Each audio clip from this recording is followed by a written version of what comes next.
Ram Ram Ram. Namasarvebhyaha. Welcome to class 30 of Bhagavata Bhava,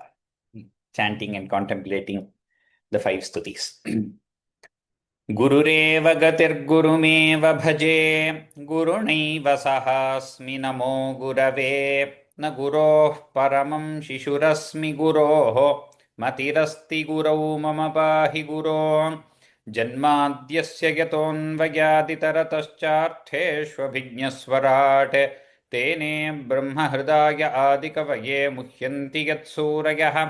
तेजोवारिमृदां यथा विनिमयो यत्र त्रिसर्गो मृषा धाम्ना स्वेन सदा निरस्तकुहकं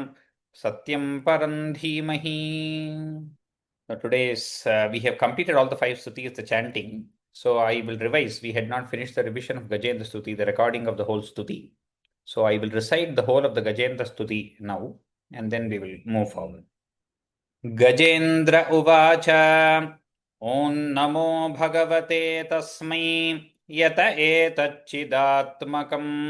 पुरुषायादिबीजाय परेशायाभिधीमहि यस्मिन्निदं यतश्चेदं येनेदं य इदं स्वयं योऽस्मात् परस्माच्च परः तं प्रपद्ये स्वयंभुवम्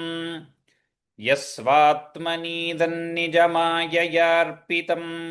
क्वचिद्विभातं क्वच तत्तिरोहितम् आविद्धदृक्साक्ष्युभयं तदीक्षते स आत्ममूलोऽवतु मां परात्परः कालेन पञ्चत्वमितेषु कृत्स्नशः लोकेषु पालेषु च सर्वहेतुषु तमस्तदासीद्गहनं गभीरं यस्तस्य पारेऽभिविराजते विभुः न यस्य देवार्षयः पदं विदुः जन्तुः पुनः कोऽर्हति गन्तुमीरितुं यथा नटस्याकृतिभिर्विचेष्टतः दुरत्ययानुक्रमणः समावतु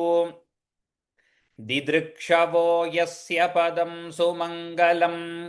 विमुक्तसङ्गामुनयः सुसाधवः चरन्त्यलोकव्रतमव्रणौ वने भूतात्मभूताः सुहृदः समे गतिः न विद्यते यस्य च जन्म कर्म वा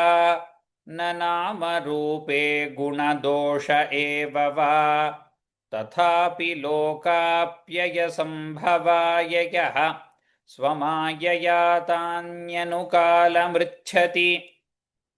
तस्मै नमः परेशाय ब्रह्मणेऽनन्तशक्तये अरूपायोरुरूपाय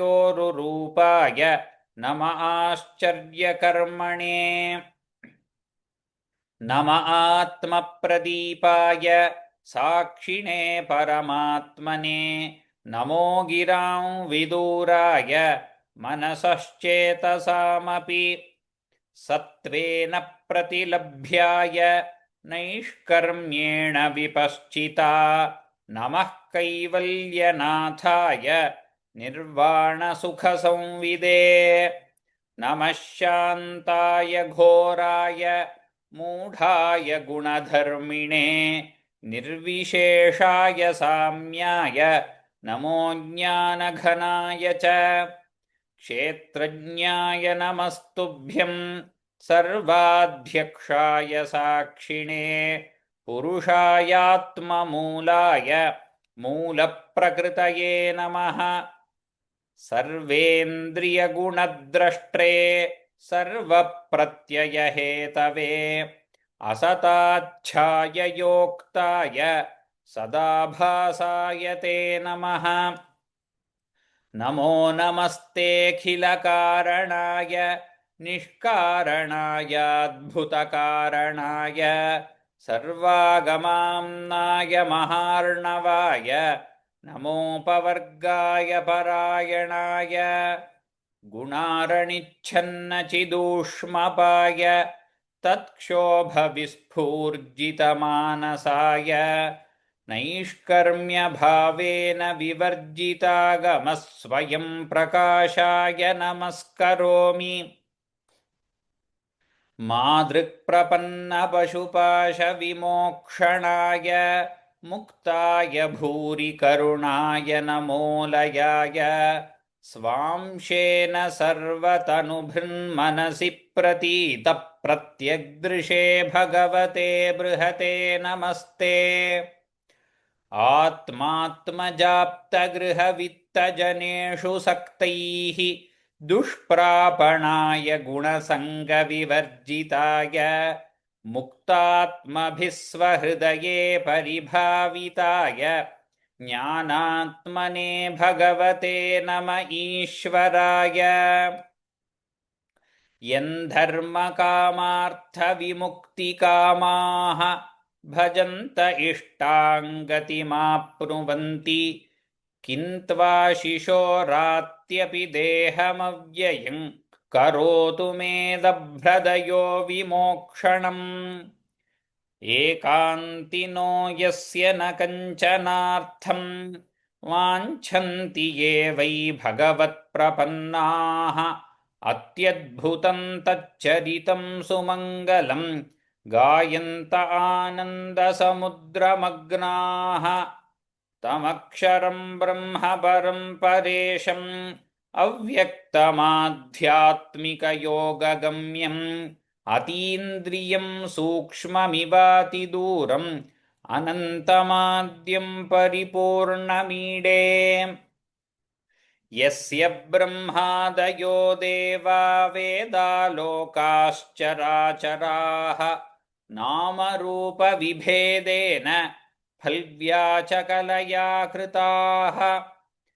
यथार्चिषोऽग्रे सवितुर्गभस्तयः निर्यान्ति संयान्त्यसकृत्स्वरोचिषः तथा यतोऽयं गुणसम्प्रवाहः बुद्धिर्मनः खानि शरीरसर्गाः स वै न देवासुरमर्त्यतिर्यक् न स्त्री न षण्ढो न पुमान्न जन्तुः नायं गुणः कर्म न सन्न चासत् निषेधशेषो जयतादशेषः जिजीविषेनाहमिहामुया किम् अन्तर्बहिश्चावृतये भयोऽन्या इच्छामि कालेन न यस्य विप्लवः तस्यात्मलोकावरणस्य मोक्षम् सोऽहं विश्वसृजं विश्वमविश्वं विश्ववेदसं विश्वात्मानमजं ब्रह्म प्रणतोऽस्मि परं पदम् योगरन्धितकर्माणो हृदि योगविभाविते योगिनोऽयं प्रपश्यन्ति योगेशं तन्नतोऽस्म्यहम् नमो नमस्तुभ्यमसह्यवेगशक्तित्रयायाखिलधीगुणाय प्रपन्नपालाय दुरन्तशक्तये कदिन्द्रियाणामनवाप्यवर्त्मने नायं वेदस्वमात्मानं यच्छक्त्याहं धिया हतं तन्दुरत्ययमाहात्म्यं भगवन्तमितोऽस्म्यहम्